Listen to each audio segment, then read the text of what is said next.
la muerte me llevó. Nos va a llevar, yo creo que, si Dios así nos permite, va a ser la serie que nos va a acompañar durante todo nuestro tiempo juntos, que es la serie que habla de la gloria del Evangelio de Cristo. Este es el quinto sermón que vamos a hablar al respecto. Dentro de esta serie de sermones, este es el segundo que vemos que habla sobre nuestros propósitos en Cristo. ¿Se acuerdan que hablamos primero? Los primeros hablamos de la misión de Cristo y ahora empezamos a hablar de nuestros propósitos en Cristo. La semana pasada dimos el puntapié inicial hablando del propósito más importante. ¿Se acuerdan que era la glorificación de Cristo? Ese es el motor, el impulso que le da a nuestra vida, el saber que ahora vivimos para su gloria, no solamente para su gloria, sino que nuestra vida tiene que girar en torno de darle toda la gloria a Dios. Y justamente de este propósito, de esta meta de nuestra vida, se desprenden los dos siguientes propósitos, y hoy vamos a ver uno. Dijimos que el primer propósito era glorificar a Dios. Dijimos también que el segundo propósito es la edificación de la iglesia y el tercer propósito es la salvación del mundo. Pero sabíamos y hablamos de que los dos segundos propósitos se desprendían del primero. Si yo busco la gloria de Dios, entonces voy a edificar a la iglesia en el lugar que me toque, y si busco la gloria de Dios, entonces voy a predicar el Evangelio para salvar a sus escogidos. Amén. Pero siempre partiendo de esa premisa, Dios se lleva la gloria. Ayer hablábamos con los chicos de la importancia de trazar correctamente cuál es el propósito. El otro día escuchaba y compartía un video del pastor Miguel Núñez hablando con otros pastores y marcando la importancia de poder ubicar el Evangelio en su lugar, poniendo en primer lugar a Cristo en medio del Evangelio y no a las personas. Si no, lo volvemos un evangelio antropocéntrico, centrado en el hombre, como si el hombre fuera el importante en el evangelio, y no es así. Nuestro evangelio tiene que ser cristocéntrico, gira en torno a la persona de Cristo, a la obra que Él hizo, y a partir de eso aprendemos y vemos qué es lo que eso lleva a nuestra vida práctica, pero siempre girando en torno a Jesús. Si no, lo volveremos humano y tendremos buenas intenciones, pero vamos a perder el eje, que es que sea Cristo el que se lleve la gloria por los siglos de los siglos. Y hoy vamos a ver entonces, como dijimos, la segunda parte, el segundo de los propósitos en Cristo, de los grandes, porque hay un montón de propósitos, pero de los tres grandes que vamos a ver, hoy vamos a ver el segundo, que es la edificación de la iglesia.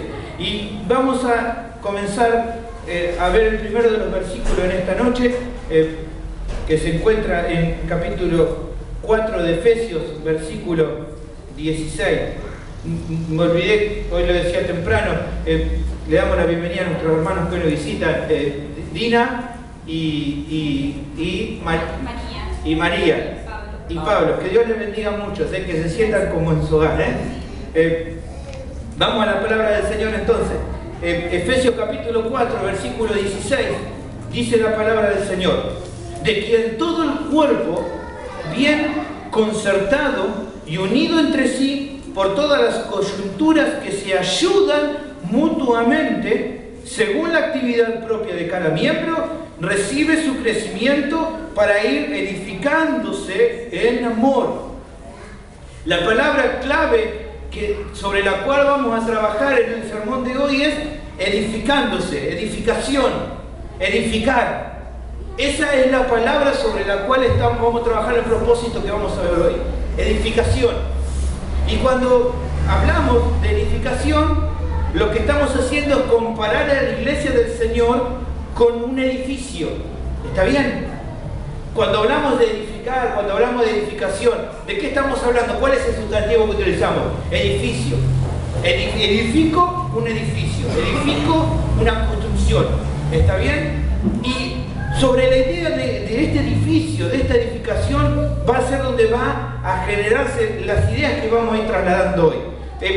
Los puntos que vamos a ver hoy son tres, referidos a la edificación de la iglesia, y seguramente cada uno va a tener sus puntos, pero son tres puntos importantes que vamos a ver hoy con respecto a la edificación de la iglesia, en lo que es el propósito que cada uno de nosotros tenemos. Y tal vez encontremos en algunos de estos puntos que veamos algunos conceptos que tal vez no eran muy parecidos a lo que nosotros pensábamos, pero gloria a Dios si Dios puede hacerte comprender lo importante del propósito de poder edificar a la iglesia.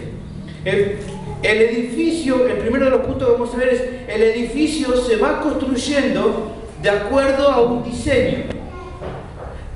Seguramente algunos de acá lo saben, siempre cualquier edificio el cual está habilitado para hacerse, siempre parte de un plano, de un modelo.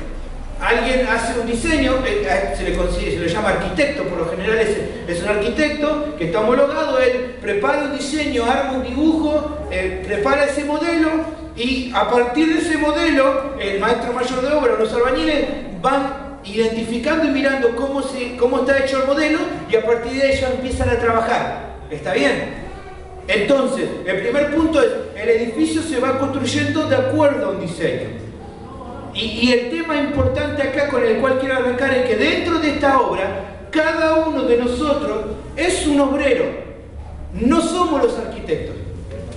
Eso es lo primero que quiero que entendamos. No somos nosotros los que diseñamos el modelo de cómo se edifica la iglesia, sino que somos obreros que simplemente nuestra tarea es llevar a cabo el diseño de un arquitecto que está por encima de nosotros. Y ese arquitecto es el Señor. Aquel que piense, que diga, bueno, los pastores tienen la visión y son ellos los que van a decirnos cómo tiene que ser edificada la iglesia, es un error. Eso es un error. La iglesia se edifica bajo el diseño que Dios tiene preparado para su iglesia. Dios es el que prepara ese diseño. Es Él el que diseñó. Y bueno, decíamos entonces, el diseño está basado en lo que Dios quiere y nosotros tenemos que sujetarnos a ese modelo. Y ese modelo, bueno, pero es Dios. Y bueno, sí, muchas personas dicen, Dios en una visión me trajo y me dijo, tenés que hacer así a la iglesia. Eso tampoco es así. La realidad es que el diseño para cómo la iglesia se tiene que edificar, Dios ya nos dio ese modelo y está en la palabra. Está en su palabra. Ella nos ha dejado el modelo y el diseño sobre el cual la iglesia se tiene que edificar. Él nos ha dejado como arquitecto, nos ha puesto y nos ha dicho, miren chicos, este es el modelo que tienen que seguir, este es el diseño que les dejo. Tienen que ser fieles a ese diseño y edificar de acuerdo a ese modelo. Y ese modelo entonces está descrito en la palabra. ¿Cuál es ese modelo? Ustedes tienen ahí Efesios 4. Efesios 4 es un capítulo especial para la iglesia. Y vamos a ver en Efesios capítulo 4, versículos 11 y 12. Fíjense lo que dice acá, Efesios capítulo 4, versículos 11 y 12. Dice, y Él mismo, el Señor, constituyó a unos apóstoles, a otros profetas, a otros evangelistas, a otros pastores y maestros, a fin de perfeccionar a los santos para la obra del ministerio, para la edificación del cuerpo de Cristo. El primer punto que vemos acá es, Dios constituye. Hemos visto que verdaderamente el ministerio tanto de apóstol y de profeta es un ministerio de formación, los cuales ya no se aplican a este tiempo, sino que en este tiempo los que se aplican son los ministerios para continuar con la obra de Cristo, que es el ministerio de evangelista y de pastor y maestro, pero son en todo caso cualquiera de ellos dones constituidos por el Señor. Dios constituyó estos ministerios. Uno no puede decir, bueno, yo soy pastor porque es el Señor el que constituye a estos ministerios. ¿Y para qué los constituyó? ¿Qué nos dice el versículo ahí que leímos? ¿Para qué constituyó a los evangelistas, a los pastores y maestros? A fin de perfeccionar a los santos. La palabra perfeccionar que utiliza acá el idioma griego es catartizo. La palabra que utiliza es catartizo. La idea que nos da esta perfección es capacitar, preparar. La idea que nos está queriendo decir acá es, Dios constituyó los ministerios para capacitar, para preparar a los santos. ¿Para qué los preparó? Para la obra del ministerio. Para la obra del ministerio nos preparó. ¿Y para qué nos preparó para la obra del ministerio? Para la edificación del cuerpo de Cristo. Lo que dice el versículo que leímos. Fíjense que el propósito, acá el para nos da la idea de cuál es el propósito. El propósito de Dios constituyó entonces a los ministerios para capacitar, para preparar a los santos para la obra del ministerio. ¿Para qué? Para la edificación del cuerpo de Cristo. Y la duda que tal vez alguno le presente, ¿cuál es la obra del ministerio? ¿Qué está queriendo decir acá Pablo? Que un pastor prepara a todos para que todos sean ancianos. No está hablando ahí del ministerio específico, un ministerio en sí específicamente, sino que la obra del ministerio es lo que encontramos en Colosenses capítulo 1, versículo 28. ¿Cuál es la obra del ministerio? ¿Cuál es la obra que cada uno de los santos tiene que cumplir? Bueno, lo encontramos en Colosenses 1, 28. El mismo anhelo que tenía Pablo es el mismo anhelo que tenemos que tener todos los que estamos en este lugar. ¿Cuál es ese anhelo? ¿A quién anunciamos? Está hablando de Cristo, él está anunciando de Cristo, amonestando a todo hombre y enseñando a todo hombre en toda sabiduría. ¿Para qué? A fin de presentar perfecto en Cristo Jesús a todo hombre. La obra del ministerio que cada uno de nosotros tiene que cumplir es perfeccionar, preparar, hacer perfecto a todo hombre y a toda mujer hasta la venida del Señor. ¿Qué quiere decir presentar perfecto? Presentar maduro a todo hombre y a toda mujer hasta la venida del Señor. Nuestra obra, la obra de cada uno que tiene que cumplir es presentar al resto de una forma madura, de una forma perfecta, de una forma que sea agradable delante de la presencia del Señor a todo el resto.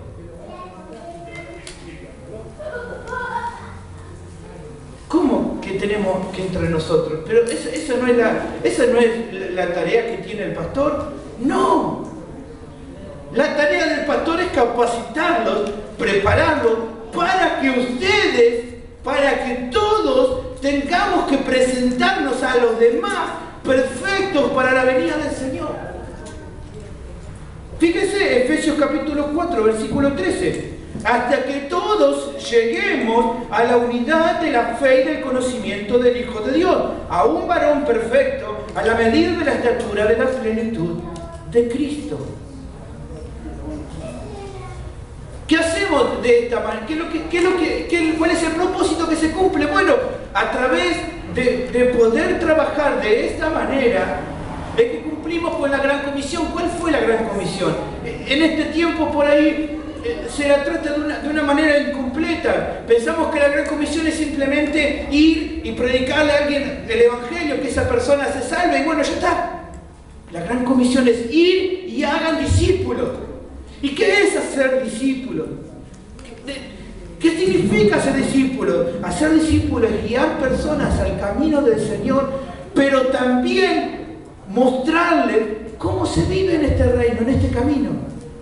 No es simplemente decirle, bueno, guiarte hasta la puerta y ahora entrar, sino también mostrarles cómo se camina en ese camino nuevo que ahora conoció.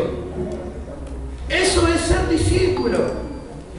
Él le dice, el Señor, le dice a sus apóstoles, le dice, enséñenle todas las cosas que les mandé. Cuéntenle cómo se vive en este reino. Cuéntenle cómo ustedes van a ser dignos representantes del reino en el cual ahora viven. La iglesia es la representante, se le ha dado la potestad de ahora representar al reino de los cielos aquí en la tierra. Entonces tiene que la iglesia mostrarle a las personas que son nuevas y a cada uno de la iglesia mostrarle cómo se vive en este reino, cómo se gobierna, quién es su rey, pero cómo se vive de acuerdo a la autoridad dejada por el rey y a sus mandamientos. Por eso no puedo decir simplemente, bueno, nuestra prioridad, la gran comisión es ir y salvar almas. Es ir y ver, a veces es tan terrible, se ve campaña evangelística, grupos de evangelismo, que los cuales se pregunta y dice, bueno, ¿cuántos conocieron al Señor? Bueno, contame cuántas personas repitieron una oración. Como si eso fuera a salvar a alguien, y principalmente como si eso mostrara y cumpliera con la gran comisión. Imposible. La gran comisión no es eso, va mucho más de eso. Es mucho más todavía que eso. Es entonces guiar a la persona al camino, pero mostrarle cómo se vive ahora también en este camino, en este reino. La primera conclusión que sacamos entonces de este punto es: ¿de quién es la responsabilidad de que la iglesia sea edificada de acuerdo al diseño dado por el arquitecto divino? ¿De quién es entonces la responsabilidad? ¿Es la responsabilidad del pastor? ¿Es la responsabilidad de los ancianos? ¿Es responsabilidad de los maestros? ¿De quién es? De todos. De todos. De todos nosotros es la responsabilidad de edificar a la iglesia. ¿Y esto qué quiere decir que sea de todo? Bueno, está bien, entendí. Ahora Alejandro puede decir, perfecto, entendí. La responsabilidad de todo, listo. Pero, ¿saben lo que quiere decir que la responsabilidad de todo? Esto quiere decir que el Señor va a pedir cuenta a cada uno de nosotros. Hace un rato decía esa, papá, Dios te va a pedir cuentas por mí y te va a pedir cuentas por mamá. ¿Sabes una cosa? Déjame decirte algo. Un día Dios te va a pedir cuentas por tus hermanos de tu iglesia. Él te va a pedir cuentas. Él te va a decir, a ver, Alejandra, ¿qué hiciste para la edificación del cuerpo? No, pero yo no sabía. ¿Qué hiciste? Vos tenías la responsabilidad. Yo te dejé el diseño, te expliqué. No, pero yo no entendía. Pero yo te puse un pastor que te enseñó cuáles son todos los mandamientos de los unos a los otros.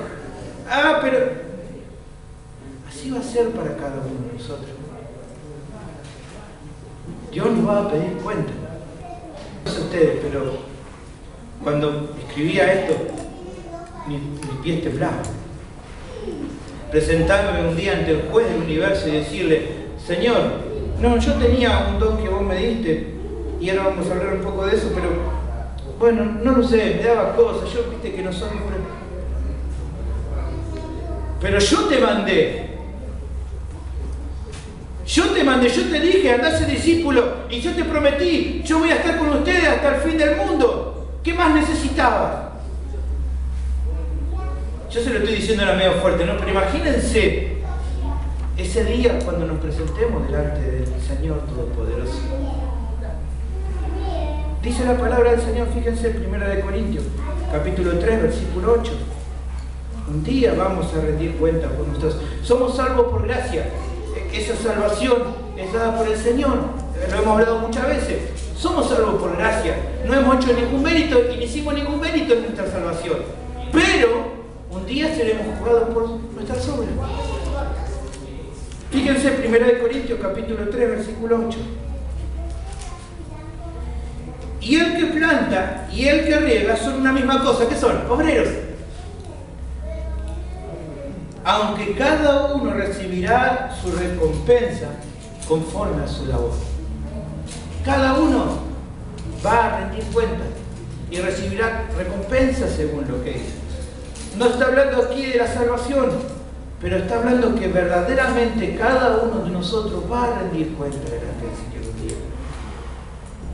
La salvación es por obra de su gracia, estamos seguros en Él, está perfecto, pero cada uno va a tener que rendir cuenta. Cada uno de nosotros. Cada uno. Un día Miriam va a tener que rendir cuenta. ¿Qué hiciste, Miriam?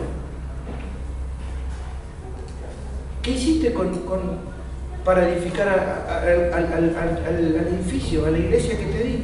¿Qué hiciste? En la parte que te tocaba. ¿Qué hiciste? No quiero asustar a nadie, pero sería muy descortés de mi parte negarle la verdad, lo que la palabra de Dios me muestra. Y es para que cada uno de nosotros también haga una profunda reflexión y que comprendamos también a través de esto la dependencia que tenemos unos de otros. Lo dependiente que somos. A veces nosotros pensamos esto, de que bueno, mientras la iglesia, el pastor estén los hermanos que tienen más conocimiento de la Biblia, la iglesia va a estar bien. Somos tan dependientes unos de otros, la Biblia me lo muestra. En este cuerpo somos todos necesarios, todos nos necesitamos. La cosa no camina correctamente, después lo vamos a ver un poco más con detalle, pero la obra no camina cuando hay un solo grupo que está trabajando. Se necesita de todo. Y cada uno tiene que asumir esta responsabilidad. El siguiente punto que vamos a ver, el segundo, es la necesidad de herramientas precisas y materiales correctos para la edificación de la obra. La necesidad de las herramientas precisas y los materiales correctos para la edificación de la obra. El primer subpunto que vamos a ver acá es la utilización de las herramientas precisas que dijimos. Cuando uno trabaja en una obra, los que han trabajado en una obra de construcción saben, a cada uno, según el trabajo que haga, se le asignan herramientas para que pueda trabajar. El que sea carpintero va a necesitar un martillo, un serrucho, clavos. El que esté en la parte de levantar las paredes va a necesitar seguramente una cuchara, un balde, va a necesitar también los que revoquen un fratacho. Cada uno va a necesitar una herramienta para cumplir con la parte que cada uno le toca. Bueno, a estas herramientas que se utilizan nosotros los denominamos dones. Son los dones que Dios nos dio. ¿Está bien? Son dones que Dios nos ha dado por medio de su Espíritu Santo. Él nos ha preparado y nos ha dado para la edificación de la iglesia estos dones. Y fíjense lo que dice la palabra de Dios con respecto a estos dones. Primera de Pedro, capítulo 4, versículo 10.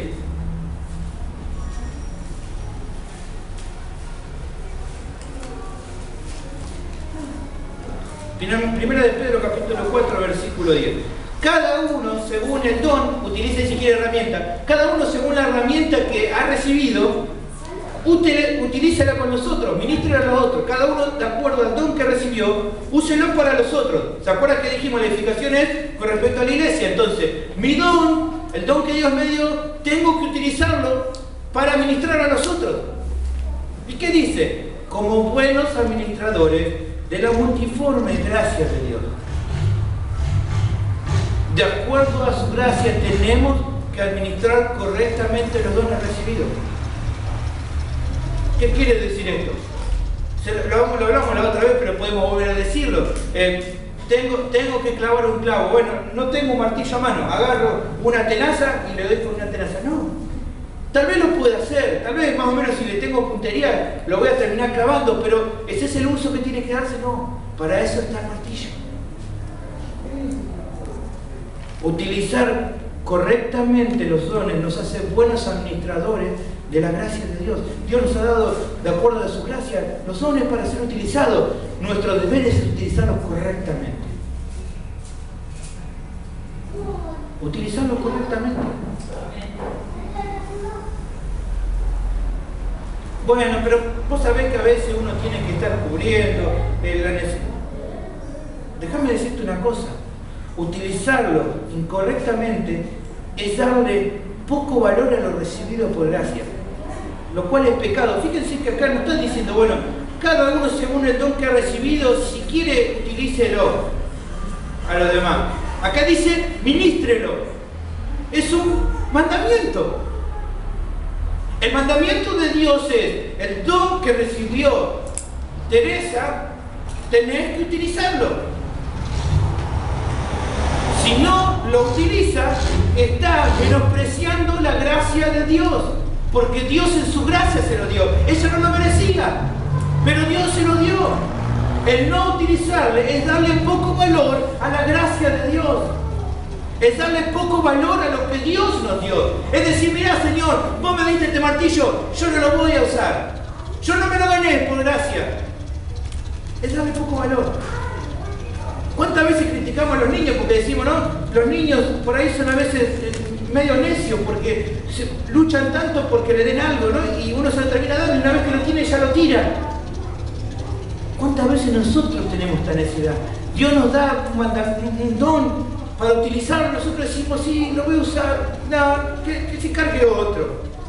Eso es darle poco valor a la gracia que Dios nos ha dado. Eso es tomar la gracia de Dios como nada. Es eso decirle a Dios en la cara, mirá, Dios, no me importa lo que vos me diste, yo no lo voy a usar. Eso es pecado. Es pecado.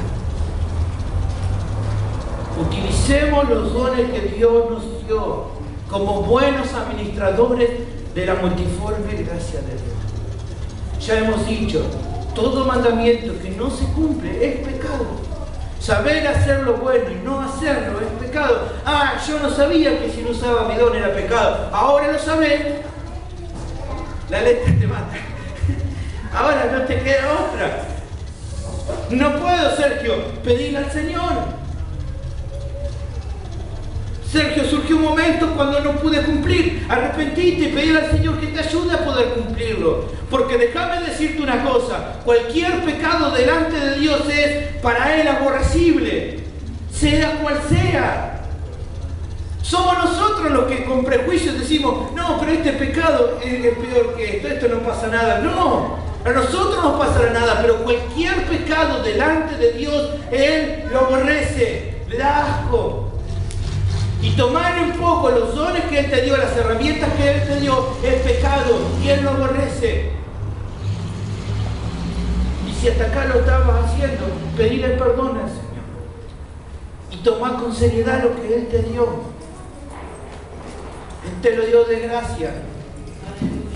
Pero dale el valor que merece como buen administrador de la gracia.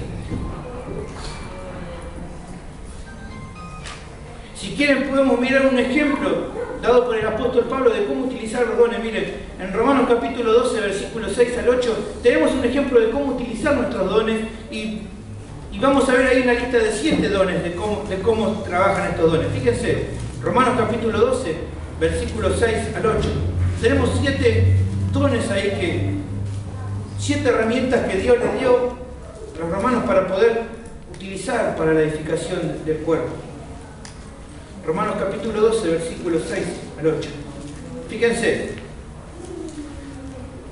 De manera que teniendo diferentes dones, según la gracia que nos es dada, lo que hemos estado hablando recién, veamos el primero dice, si el de profecía, úsese conforme a la medida de la fe. ¿Qué está hablando acá este don de profecía? Bueno, profecía aquí que está hablando es la capacidad de predicar la palabra, de predicar la Biblia con entendimiento y poder. Cada vez que vos, o cada vez, hay personas que tienen este don especial en el cual a través de predicar la Biblia lo hacen con un completo entendimiento y con poder. Este don es muy común en los evangelistas, pero también en parte es un don que Dios nos ha dado a cada uno de nosotros para predicar la palabra del Señor. Con poder, cada vez que lo haces estás profetizando, estás hablando sobre la profecía más segura que es la palabra del Señor. Pero no me quiero quedar en ese, porque bueno, sí todos sabemos, este es un don bastante conocido, pero fíjense también el segundo don que habla acá. El versículo 7. Servicio. Este es un don dado por Dios. ¿Qué quiere decir? Que algunos tienen servir. Acá servicio, este don habla de la capacidad de servir más allá de la norma bíblica establecida para todos los creyentes. ¿Qué quiere decir? Todos en algún aspecto vamos a servir a la iglesia, pero Dios ha dado dones especiales a personas para que tengan mayor capacidad de desarrollar ese servicio. Hay personas a las cuales, no sé, póngale, hay algunos que le tengan y dicen, mirá, ¿podés hacer tal cosa? Sí, amén, sí, no hay problema, lo hago. Hay otras personas que no hace falta que le diga, ya se dan cuenta enseguida de que hay una necesidad, hay un problema en el baño, sí, arréglate. Ese es un don dado por Dios. No necesita estar diciéndole. Hay personas que dicen, y bueno, dejá que voy a ver cuando tenga, déjame que la agenda consulta, esperar que... Dios nos manda a todos a servir, pero hay personas que están dispuestas. Mirá, hay que ir a visitar, ahí estoy, hermano, vamos. Hay que limpiar la iglesia, amén, ahí estoy. No hay ningún problema, contás conmigo, a la hora que sea. Y si no tengo tiempo, vengo a las 3 de la mañana a limpiar, no importa, yo voy a estar. Eso es un don de servicio. A veces uno dice, pero ese no es tan importante. Mirá que es importante. Y te vas a dar cuenta que es importante porque vas a ver que recién, acá Pablo pone en el 6º lugar al don de presidir, que puede ser que tienen los pastores, pero él pone más arriba el don de servicio.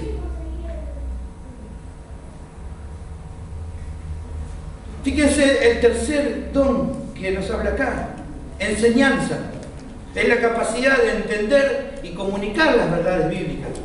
¿Qué diferencia hay con el otro? Bueno, por lo general la predicación del Evangelio está más ligado a los evangelistas y este don está más referido a los pastores y maestros. A veces uno hace más una enseñanza general que siempre tiene un tinte de proclama de una verdad, pero por lo general acá Pablo lo está queriendo separar, diciendo por un lado la profecía en el predicar, ¿no?, de una manera elocuente y con fuerza el Evangelio, y acá está hablando de lo que es la enseñanza, que es presentar una verdad bíblica de acuerdo a los principios de hermenéutica, de teología, de todo lo que hemos estado viendo. Ese es otro don. Pero fíjense que ya lo pone por abajo del servicio. Fíjense que Pablo lo que está queriendo hacer acá es mostrar diciéndole, son todos importantes los dones. Son todos igual de importantes. Son necesarios todos por igual. No podría ponerlos en diferentes lugares importantes, son todos necesarios. El cuarto. La otra vez me preguntaba por este cabrito, versículo 8, el que exhorta, es un don exhortar. Este don quiero yo para mí.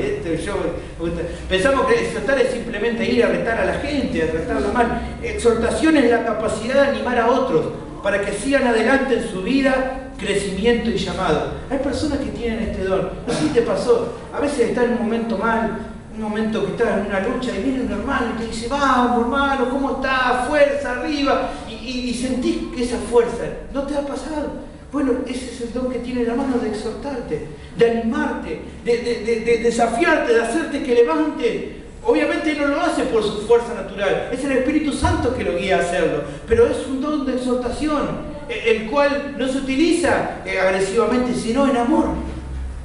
Pero es un don dado por Dios que da la capacidad a los hijos de Dios para poder animar a otros, para animarlos.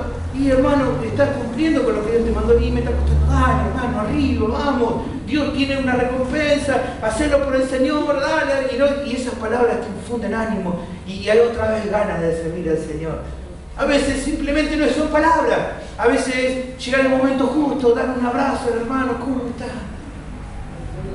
Ese es el don de exhortación. El quinto don que vemos acá, el de repartir. Algunas otras versiones hablan de compartir, pero de una u otra manera es la capacidad de dar, en algunos casos económicamente, de una manera que excede a la norma bíblica para todos los creyentes. O sea, sabemos que todos tenemos que cumplir con el tema de los miembros de la iglesia, saben que tienen que cumplir con el ofrendar, con el dar. Pero Dios también le da dones a personas para que puedan colaborar aparte de esto, para ayudar en los ministerios de otras personas. Esto lo vemos mucho en los servicios misioneros o con los hermanos que están trabajando en una misión. Hay otras personas que no hacen el trabajo de ellos día misional, pero son los que lo sostienen para que estas personas puedan cumplir con ese trabajo, con ese servicio. ¿Quién es más importante, el que va o el que lo sostiene? Son los dos importantes. Importante el que va a llevar la palabra a un lugar donde no conocen, pero es importante también el que puede sostenerlo para que él pueda cumplir con eso. ¿Sí? Creo que lo decía Boyer, ¿no? Importante el que baja al pozo, pero importante el que le sostiene la soga para que el otro pueda bajar. Amén. Uno y otro, tan importante. Gloria a Dios. Compartir, ayudar. Hay hermanos dedicados a tiempo completo para la obra. ¿Cómo lo pueden hacer? Y porque hay otro que lo ayuda sosteniéndolo. ¿Quién es más importante? Los dos. Uno tanto como el otro. El sexto don que vemos acá es presidir. Es la capacidad de liderar y de administrar. El de llevar a cabo una tarea. el de poder dirigir. Bueno, este es muy común a los pastores, también es común a aquellos que tienen que administrar el dinero en la iglesia, tener ese don para saber cómo administrarlo, para tomar la seriedad y la importancia de ese dinero que está involucrado para poder trabajar en la iglesia, pero es otro don. Y el último que aparece acá es hacer misericordia. Este es otro don. Es la capacidad de ayudar, de asistir, de perdonar, de restaurar a los que están débiles, a los que están caídos, a los que están necesitados. Son esas personas que cuando ven a una necesidad, enseguida ven la forma de cómo ayudar, ya sea llevar una palabra. Esto es muy común en aquellos también que van a visitar los hospitales, el sentido, o van a visitar a las cárceles, o van a visitar el hogar de ancianos. Tienen ese deseo de ver a una persona que está pasando una necesidad, ya sea cristiano o no cristiano, pero siente esa necesidad especial de poder hacer algo por ellos. De poder llevarle la palabra, de poder llevar un alimento al que está postrado en una silla, ¿me entienden? Eso también es un don dado por Dios. A veces uno pensaba, no, pero yo pensaba que el don no era discernimiento de espíritu, estos son dones. Fíjense que Pablo empieza hablando de estos dones. Es lo primero que él dice. Según la gracia que cada uno les da, administra estos dones, que hay otro tipo de dones, ya lo hemos hablado cuando hemos hablado sobre los dones, hay otros tipos, pero acá especialmente ponemos mucho énfasis. ¿Esto por qué? Porque todos estos dones son necesarios ¿para qué? Para la edificación del cuerpo. Pero también el segundo subpunto que vemos acá es la utilización de los materiales correctos. Es importante, es necesario utilizar las herramientas correctas, pero surge la necesidad de utilizar los materiales correctos, a los cuales los podemos saber con qué unificar, con los frutos del Espíritu Santo. ¿Se acuerdan? Amor, paz, paciencia, gozo. Lo que en parte podemos decir es, tengo el don, lo voy a utilizar correctamente. Tengo el don del martillo, voy a martillar, pero o voy a levantar la pared. ¿Cómo la voy a hacer? ¿Qué materiales voy a usar? Es importante saber que no puedo usar cualquier material. Puedo estar utilizando la herramienta correcta, pero si el material que utilizo no es el correcto, ¿cómo va a estar esa pared? A veces ¿no? Los albañiles saben, ¿no? O los que venden casa dicen, bueno, esta casa vale 50.000 pesos, pero si normalmente está en 100.000, y voy a dudar. Y ya muchos te dicen, no compré esa casa porque seguramente tiene material de berreta. Con tiempo se empiezan a esquebrajar las paredes, se caen, se rompen los caños. ¿Por qué? Porque los materiales que se usaron no son buenos. Las herramientas que se utilizaron las adecuadas, pero los materiales que se usaron no son los correctos. Pablo decía, hay muchos que predican el Evangelio por contienda. Se puede, y dice, bueno, está bien, predican por contienda. De última, bueno, la obra de Cristo sigue adelante, pero ¿qué está queriendo decir Noé? Que más allá que hay personas que puedan utilizar sus dones de una manera incorrecta, eso no es lo bueno. Eso no tiene que ser la norma general. No puedo predicar o no puedo usar un don por egoísmo o por envidia. Decir, bueno, como tal canta, yo le voy a mostrar que canto mejor. Como tal predico de una manera, yo voy a mostrar que para que la persona me idolatre a mí, entonces yo voy a predicar mejor de otra manera. Eso es utilizar los materiales incorrectos. ¿Cómo tengo que utilizar el don? Con amor, con paz, con paciencia, con gozo, con todos los frutos del Espíritu Santo en mi vida. Fíjense cómo leímos en Efesios 4. Como lo leímos en Efesios 4, fíjense. ¿Cuál es el fruto principal del Espíritu Santo? El amor. Fíjense cómo lo dice Efesios capítulo 4. Versículo 15, sino que siguiendo la verdad en amor, o sea que la casa se va construyendo en amor. Y fíjense el 16, vuelve a decir lo mismo, de que todo el cuerpo bien concertado y unido entre sí por todas las coyunturas que se ayudan mutuamente, según la actividad propia de cada miembro, recibe su crecimiento para ir edificándose en amor. ¿Ven que es importante también el material en cual uso? Es tan importante la herramienta que utilizo y es importante el material que uso.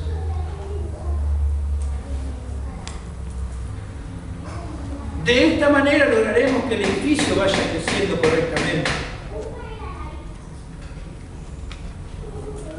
La segunda conclusión que llegamos es que una iglesia trabajando armónicamente es una bendición maravillosa.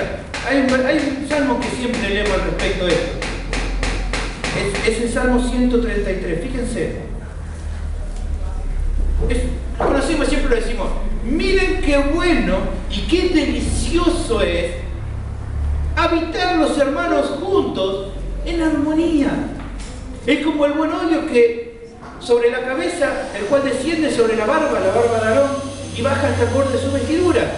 Es como el rocío de Hermón que desciende sobre los montes de Sión, porque allí envía Jehová bendición y vida eterna. En Salmo 133. ¿Qué está diciendo acá? Una iglesia que trabaja juntos, que trabaja armónicamente. ¿Cómo es armónicamente? En un orden, como corresponde, con cada uno utilizando sus herramientas, utilizando el material correcto. Es algo delicioso, es algo precioso. ¿Qué dice? Allí envía Jehová bendición.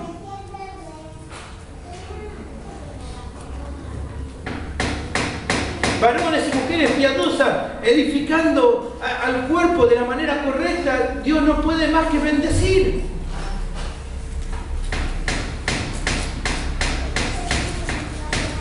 Pero, ¿cuál es el problema que tenemos en este tiempo? Que la iglesia no está creciendo de esta manera. La iglesia no crece de esta manera. ¿Y qué pasa cuando la iglesia no crece de esta manera? ¿Cuál es el problema que tenemos cuando la iglesia crece de esta manera? Fíjense Efesios 4:14. ¿Por qué Pablo quería que crecieran todos a la estatura del varón perfecto? ¿Cuál era lo que él quería evitar? Lo que dice el versículo 14. Para que ya no seamos niños fluctuantes, llevados por doquiera de todo viento de doctrina, por estratagema de hombres que para enseñar emplean con astucia las artimañas del error. ¿Qué está diciendo? El niño es fluctuante. Un día quiere ser astronauta, al otro día quiere ser bombero, al otro día quiere ser médico. Un día le gustan los pochoclos, al otro día le gustan los chupetines, al otro día le gusta el arroz con leche, al otro día él va para donde va la corriente. Él ve una publicidad de Coca-Cola, yo quiero probar esto. Él ve el McDonald's. Lo primero que los enanos distinguen es la M de McDonald's. Ya saben, vienen con el chip incorporado, saben que eso les gusta. Al año y pico ya los enanitos ya saben identificar que quieren ir a ese lugar. Son niños fluctuantes, llevados por doquiera que se les presenta, eso quieren. Y Pablo le está diciendo acá, si ustedes no crecen, van a ser como esos niños fluctuantes. Va a venir una moda nueva en la iglesia y ustedes la van a adoptar. Va a venir un hombre que los va a engañar y les va a decir, vamos a empezar a decretar, vamos a empezar a hacer. Y todos decían, aleluya, gloria a Dios, esto creemos. Y va a venir el día de mañana uno que va a decir, para que la iglesia crezca, nos vamos a poner patas para arriba y todos van a decir amén, porque sí, esto nos llena.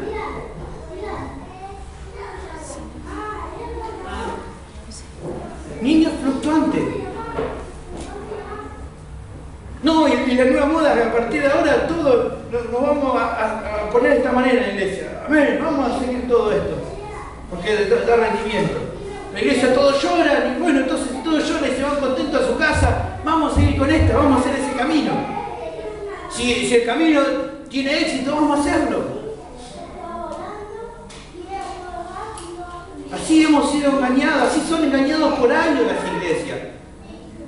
Y lo hablamos el otro día cuando hablamos con respecto a la lengua. El Señor nos dice, Pablo, no tienen que andar hablando. Pero mirá, en la iglesia le resulta éxito, todos hablando en lengua, todos llorando, todos gritando, se van todos contentos. Hagámoslo, vamos para adelante. No, pero la palabra de Dios dice otra cosa. Pero somos niños fluctuantes.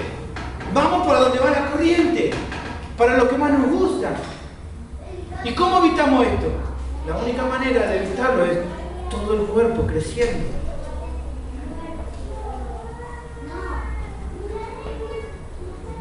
Pero es terrible esto. Es terrible.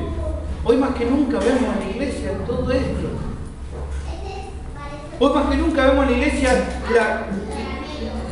la poca responsabilidad que se tiene sobre los dones que cada uno tiene.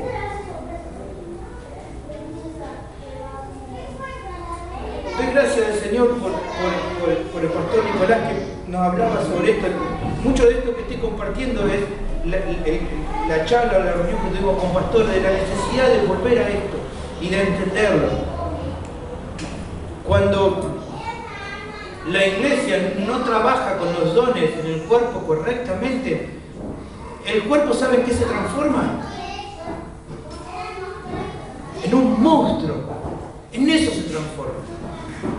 El otro día miraba un dibujito de unos monstruitos y así, ¿viste? Es como que tiene un ojo por acá y la boca por este lado, ¿no? Qué asco, son monstruos. ¿Qué puede ser? Así están las iglesias hoy. El que tiene que ser oreja no ve oreja, entonces el oído tiene que hacer oreja y el brazo lo tiene por acá. Es un monstruo. No tiene apariencia de cuerpo. ¿Por qué? Porque los miembros no trabajan en el lugar que corresponde. Entonces el pastor tiene que cantar, tiene que levantar la ofrenda, tiene que profetizar, tiene que aconsejar, tiene que predicar. ¿Por qué? Y bueno, que los miembros no tienen ganas de ir a visitar, o no tienen ganas de utilizar sus dones. Y así crece la iglesia. Como un monstruo. Que no tiene sentido. Que el miembro dice, o que la mano dice, o que el pie dice, porque no soy mano, entonces no soy cuerpo, yo me voy. No, porque si a mí no me ponen en este lugar que yo quiero, entonces no soy parte del cuerpo. Y así crece.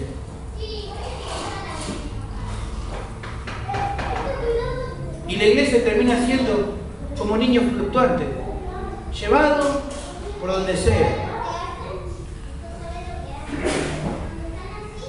Y así crece la iglesia de Argentina, como niños fluctuantes llevados por doquiera doctrina.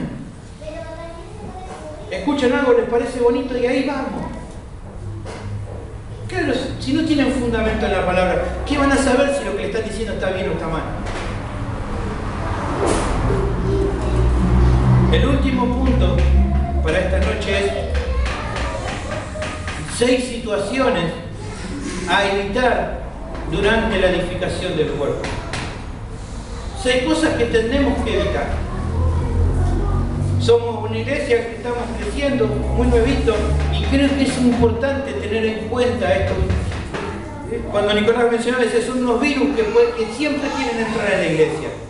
Y son cosas que tenemos que pedirle al Señor que nos ayude a evitarlas, que nos ayude a poder verdaderamente exterminarlo de medio de nosotros.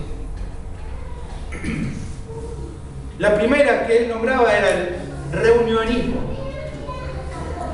Era llevarlo todo a solamente el entorno de las reuniones. No hay relación entre los hermanos. Ellos se ven cuando están en las reuniones, terminan las reuniones, cada uno para su casa. Nunca pasó eso, ¿no? Nunca hemos visto eso. Nos juntamos solamente para el momento de las reuniones.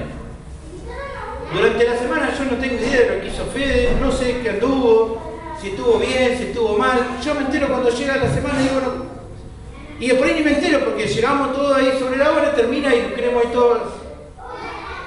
Es tan terrible eso en medio de la congregación. No hay, la iglesia deja de ser una comunidad y se transforma en una comodidad. Ya no estamos como comunidad, estamos cómodos, venimos a la iglesia, mientras menos entren de mi vida mejor. Porque a veces todavía me exhortan y me encuentran en un pecadito que tengo de hace mucho tiempo. No, mejor no. Nos vemos en las reuniones, nos vemos el día de la oración, estamos, oramos juntos un ratito, charlamos y después, bueno, termina y nos vamos cada uno a nuestra casa. Es terrible esto.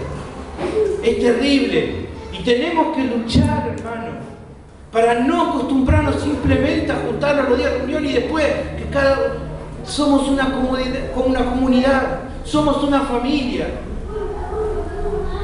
Y tenemos que vivir como tal. Gracias al Señor hasta aquí lo venimos practicando, que cada día podamos seguir creciendo en esto. Otro virus que muchas veces entran en las congregaciones es el formalismo. Yo no estoy en contra del orden dentro de dentro de la congregación, lo hemos hablado el otro día, nuestro Dios es un Dios de orden. Pero el problema es cuando ese orden es un orden hipócritamente preparado para tapar y cubrir los muertos que tenemos. Un formalismo. Es como pasa, no sé, por ejemplo, en congregaciones tienen un supergrupo de alabanza, toda la reunión tocando. No, hermano, mientras, ¿y por qué lo hacemos tocar? Claro, la iglesia no canta, mira para otro lado, no le interesa adorar, porque están ellos para cantar, listos.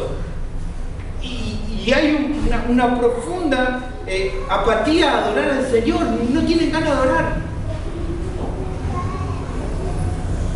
Y se va haciendo un orden tan establecido, no hay deseo de traer una palabra. Ya sabemos que está todo armado, va a ser acá ahora esto, ahora va a venir esto, ahora va a venir esto y ahora va a venir esto. Nuestra reunión va a tardar 2 horas y nos vamos a casa. Que no pase 2 horas, que no pase 3 horas. Tenemos que... No hay un deseo de estar tiempo juntos, no hay un deseo de que el Señor nos pueda sorprender, no hay un deseo de poder escuchar alabanzas, de poder cantar, de poder testificar, no hay un deseo de nada de esto. Utilizamos todo un orden, toda una liturgia tan perfectamente preparada para tapar el problema que hay de fondo. Que es una terrible apatía hacia las cosas del Señor. Otro virus que encontramos en las congregaciones es el clericalismo. ¿Qué es esto? Es la división entre el clero y los laicos. Es una división, existió, pero desde el comienzo. Fíjense que en el Antiguo Testamento era muy común. Estaban por un lado el pueblo y por otro lado los sacerdotes. Los levitas por un lado y con la iglesia católica después sigue. La iglesia supuestamente es el clero, no son los feligreses. Cuando la iglesia católica habla de la iglesia, habla del cura o del arzobispo o del papa, no habla de los que van a la iglesia. Pero ¿qué nos muestra la palabra de Dios? ¿Qué dice Pedro? ¿Qué somos nosotros? Un real sacerdocio, o sea que todos somos sacerdotes. Se acabó esa división. Ya no existe, pero en este tiempo se quieren seguir trayendo eso. Está el pastor, el hijo del pastor, la esposa, y hacen una pastorcracia. El pastor y su hijo inevitablemente va a tener que ser el pastor, y su hijo va a ser pastor, el primo va a ser pastor, el tío va a ser director de alabanza, el cuñado va a ser el diácono, y toda la familia gobierna como una mafia la iglesia. Nunca se vio eso. No, nunca se vio. Nunca se vio. Pero se forma eso en la iglesia. Se forma eso. Se forma una idea de que el pastor está muy por encima. Constituyó a unos pastores, pensamos que lo constituyó como que tiene que estar Vamos a poner una plataforma acá, tenemos que estar más alto que ustedes. Nadie se atreve a subir al lugar donde está el ungido. Y en la iglesia es tan terrible. Quiero hablar con el pastor. Bueno, esperá que te vamos a dar una cita acá, tal fecha. El pastor está allá, los líderes, ni se ocurra al apóstol, ¿no? Al apóstol ya tenés que... es mucho más difícil. No, el apóstol está en otro nivel. No quieras hablar con el apóstol. Y hacemos eso, armamos como la iglesia católica, el sacerdote allá y todo el resto. La plebe sentada en los asientos. Es terrible. Es terrible. Que Dios nos ayude a evitarlo. Que si la iglesia siga creciendo, el Señor nos ayude, nos dé gracia, para que los pastores que sean tengan un contacto directo con las ovejas. Que no pierda ese olor a oveja, como le decían al pastor bien, que no pierda ese olor a oveja, que no pierda la sensibilidad, que si Dios ha sido tan personal en la salvación con nosotros, ¿por qué yo lo voy a tomar como una multitud, como un número? Si Dios creador de todo, es tan personal con cada uno de nosotros. ¿Por qué yo pensaría que tengo que tratarlo como un número más? Otro problema, otra lucha es la dependencia absoluta pastoral, o como Nico le llamaba, el síndrome de la pobre ovejita. ¿Cuál es este? Obviamente los pastores estamos para ayudar a cada uno de ustedes en lo que se necesita. Siempre lo hemos hablado, la puerta de mi casa está abierta, el teléfono todos lo conocen, necesitan ayuda. Pero el problema es cuando se van al extremo de que toda la congregación se vuelve pastor dependiente. Es así, eternamente dependiente de los pastores. Totalmente dependiente de los pastores. Y no está mal que los pastores puedan ayudarlos, pero el problema es que a veces los pastores terminan por orgullo tomando todo el control de todo. Todo pasa por sus manos. Y saben lo más terrible que después termina pasando en muchos casos, cuando se muere el pastor, la iglesia queda acéfala. ¿Por qué? Porque él se encargaba de todo. ¿Y ahora qué hacemos? Y no sé, ¿qué soy yo? Es como pasa, ¿no? en las casas, ¿no? Cuando a veces los padres y las madres hacen que sus hijos no hagan nada en la casa. Ellos no hacen nada. ¿Qué hacen de los hijos? Unos inútiles. ¿Por qué? Porque no saben hacer nada. Nunca tocaron un plato, nunca supieron lo que era hacer una comida. ¿Por qué? Porque son tan dependientes y ellos se vuelven, a veces por amor, pensamos que tenemos que hacer todo por ellos y no es así. Hemos visto. Somos dependientes los unos de los otros. El pastor tiene un trabajo por ahí en el cual involucre mucho a todos, pero en un sentido somos todos dependientes. Y tiene que ser, y ustedes tienen que reclamármelo, de que yo pueda ir formando a otros.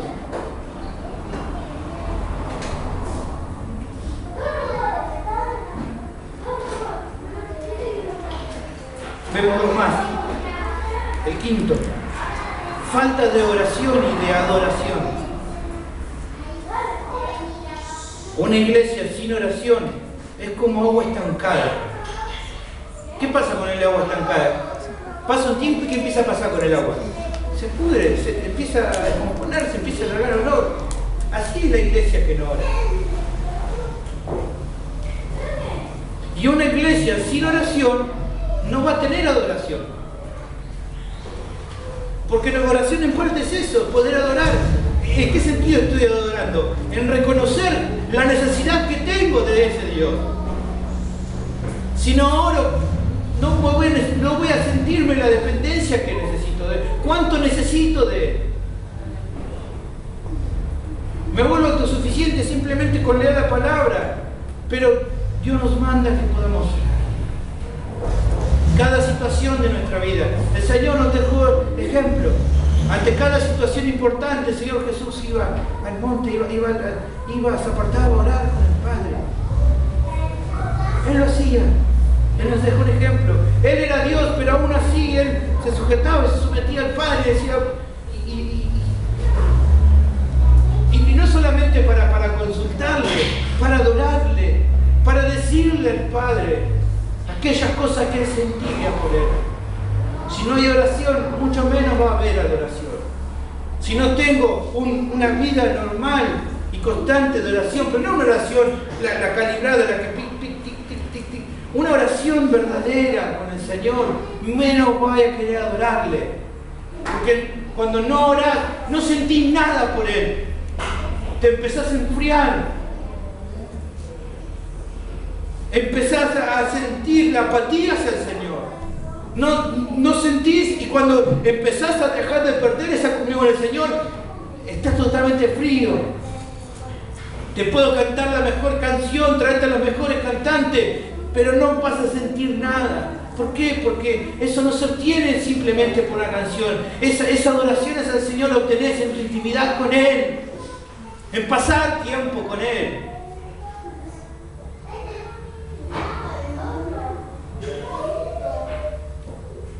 ¿Cómo pasa con los niños? Ustedes ven a los niños, nos dan tantos ejemplos los niños. Nosotros nos pasa ahora con los niños que claro, está cuidando que por razones de salud no puede estar con el padre por un tiempo. ¿Qué pasa? El tema de no tener tiempo con el padre. Cuando llega el momento que se ve, ¿cuál es la primera reacción del hijo? No lo conozco, es un desconocido para él. ¿Por qué? Porque no pasó tiempo con él. Nosotros somos como esos niños. Si no pasamos tiempo con el Padre, para nosotros va a ser un desconocido. Todo el resto va a estar en oración, como quieras adorarle. Y para vos vas a estar con una apatía, porque ¿a quién están adorando? Yo no lo conozco, al que ustedes están adorando. Y claro, si ya lo perdiste, no sabés cómo es él. No tenés ni idea, no te acordás. No pasa tiempo con él, entonces ¿cómo lo vas a adorar? Pero que Dios nos ayude a que esto no se pierda.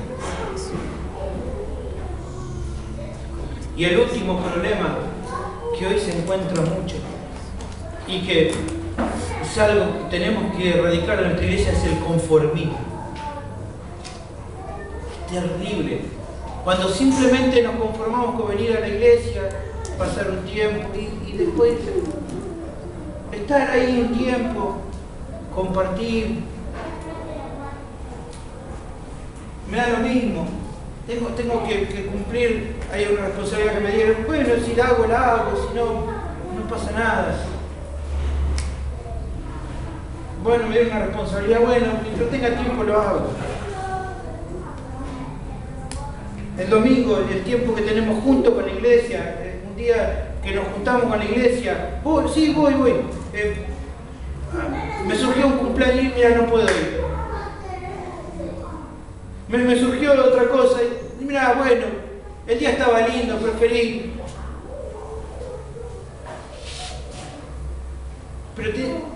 Y bueno, pasó esto o aquello.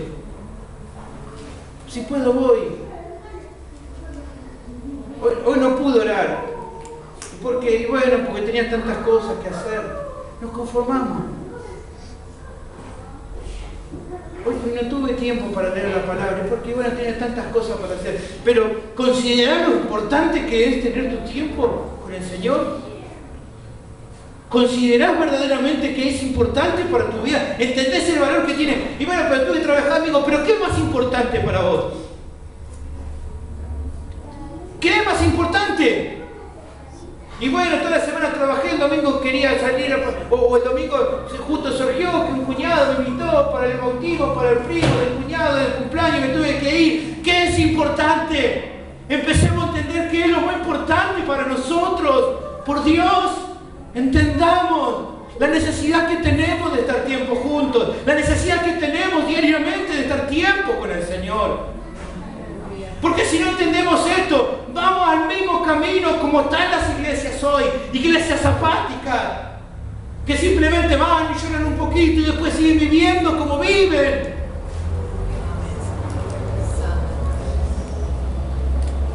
Que creamos en una teología reformada nos tiene que enfriar. Sigamos teniendo dentro de nosotros un corazón que desee y que anhele pasar tiempo con el Señor. Que desee pasar tiempo con mis hermanos. La necesidad que tengo de ellos. Gloria a Dios, pudimos armar grupo de formación. Yo quiero tener tiempo con mis hermanos, contarles las situaciones, las luchas que estoy viviendo, las tentaciones que estoy pasando, que ellos oren por mí. Lo necesito. Porque me voy a autoengañar, si no, me voy a engañar a mí mismo. Necesito de mis hermanos, necesito también darle a mis hermanos. Mis hermanos me necesitan. No, yo gracias a Dios estoy muy bien espiritualmente, pero conocer hermanos que están pasando lucha y bueno, pero yo voy a orar sabiendo que podías ayudarle y no hiciste nada. Eso es pecado. Es pecado. Lo hemos visto hoy que es pecado. No utilizar los dones que Dios te dio es pecado. Llamarlo como quieras, si querés te lo pinto de otra manera, pero es pecado. Si Dios te dio algo para hacer, ministralo. Utilizarlo. No dejemos que el conformismo que está plagado hoy en las congregaciones inunde como un virus nuestra congregación. Mantengamos firme ese deseo de que el Señor pueda conocerlo cada día más, de poder desear cada día más de su presencia, de su poder en medio de nosotros y de poder justamente edificar a los otros. Sepamos la importancia que tenemos cada uno de nosotros. Sepamos, entendamos de que esto no se va a formar simplemente porque Sergio, Carlito, Isaías, Analía se encarguen de muchas. Todos son importantes y necesarios.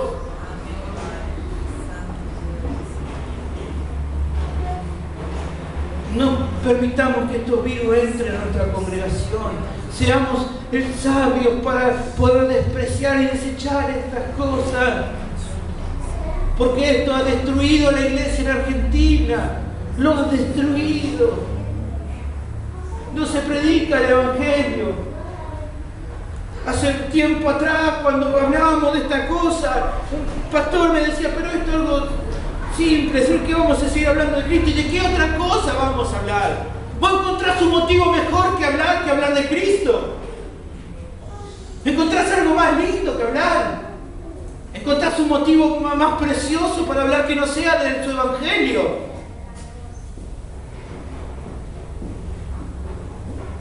Por favor, reaccionemos.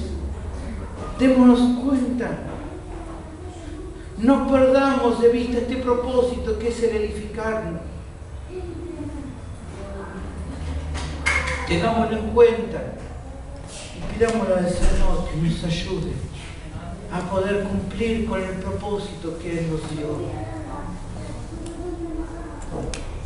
Porque el no cumplirlo no glorifica a Dios. Y cuando no glorificamos a Dios a través de esto, ¿qué pasa? Su nombre es tomado como poco.